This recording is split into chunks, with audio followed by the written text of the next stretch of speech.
ఇంతటి గౌరవం దక్కినందుకు మీరు ఎలా ఫీల్ అవుతున్నారు సార్? సార్ ఇంత అచీవ్మెంట్ ఎలా చేయగలిగారు సార్? అసలు సాఫ్ట్వేర్ జాబ్ వదిలేసి ఇలా అగ్రికల్చర్ చేయాలని ఎలా అనిపించింది సార్ మీకు?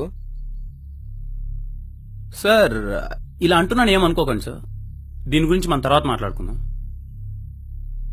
లాస్ట్ 10 to 15 years లో మనకి ఎంత లాస్ వచ్చిందో మీకు తెలుసా sir? Sir, do you know the growth rate of our country, sir? How can you say that we have lost? Google CEO మనోడే, మైక్రోసాఫ్ట్ సిఓ మనోడే. దీనివల్ల మనం ఏం కోల్పోయాం సార్? ఇప్పుడు మనం 4G దాకా వచ్చాం. ఈ రోజు మనం ఇక్కడి నుంచి లైవ్ టెలికాస్ట్ చేస్తున్నాం. మీరే అర్థం చేసుకోండి మనం ఎంత డెవలప్మెంట్ లో ఉన్నామో. సార్ మీరు సార్ ఒక్క నిమిషం మీరు కూర్చోండి.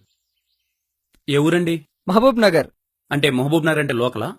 కాదు, పక్కనే పల్లెటూరు. లాస్ట్ టైం మీ ఊరు ఎప్పుడు వెళ్ళారండి మీరు? దాదాపు ఒక 2 సంవత్సరాల క్రితం వెళ్ళానండి. అప్పుడంటే ఊర్లో అమ్మా నాన్న వ్యవసాయం చేసేవాళ్ళు, వెళ్లేవాన్ని. ఇప్పుడు వాళ్ళు నా దగ్గరే ఉన్నారుగా, వెళ్లాల్సిన అవసరం ఏముంది? సరే సార్, చిన్నప్పటి నుంచి మిమ్మల్ని కనీ పెంచి అప్పులు చేసి స్కూల్ ఫీజులు కట్టి తిండి పెట్టి మిమ్మల్ని పెంచిన మీ నాన్న అప్పటికప్పుడు చనిపోతే మీ పరిస్థితి ఏంటి? ఏంటి సార్, ఏంటి అట్లా మాట్లాడతారు? కదా భయం వేస్తుంది కదా. మీ ఇంట్లో మీకు అన్నం పెట్టే మీ నాన్న చనిపోతే భయం వేస్తుంది, దేశానికి అన్నం పెట్టే రైతు చనిపోతే మీకు భయమేదా అండి? సార్ డెవలప్మెంట్ అంటే స్మార్ట్ సిటీలు, మెట్రో ట్రైన్లు, 4G నెట్వర్క్లు కాదు సార్, రోజు మీ ఆకలి తీర్చే రైతుకి అన్నం దొరకడం సార్. నెలకొక్కసారి ₹2 ఇచ్చే కిలో రేషన్ బియ్యం కోసం క్యూలో నిలబడుతున్నారు సార్ రైతులు. అయినా ఎప్పుడో ఒకసారి వచ్చే జ్వరం కోసం దాని మీద మందులు అమ్ముకునేవాడు మాత్రం కోట్లు సంపాదిస్తున్నాడు, మీ ఆకలి తీర్చే ధాన్యం పండించే రైతు మాత్రం ఆత్మహత్య చేస్తున్నాడు సార్. వ్యవస్థ ఉందియా సార్?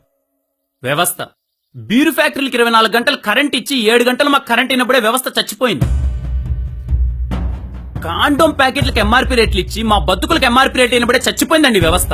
సార్ నకిలీ విత్తనాల కాపలా కాసి మాలాంటి బతుకుల్ని కాటికి పంపించినప్పుడే చచ్చిపోయింది. ఇక్కడ ఏ నా కొడుకు ఎవరిని బాగుపరచుడు, మన ఊరిని మనమే బాగుపరచుకోవాలి. ఒకప్పుడు ఈ రోజు నీ పని ఏంట్రా అంటే ఈ రోజు నేను బ్యాంకు పని మీద వెళ్తాననే వాళ్ళు సార్, అలాంటి పనిని నిమిషాల్లో అయిపోయేలా చేశారు సార్. మీరు ఒక్కసారి ఆలోచించండి, మీరు కళ్ళు మూసుకొని ఒక్కసారి ఆలోచించండి. మీ ఊరికి వెళ్ళి మీరు వ్యవసాయం చేస్తే మీ ఊరిని ఎలా మార్చగలరు?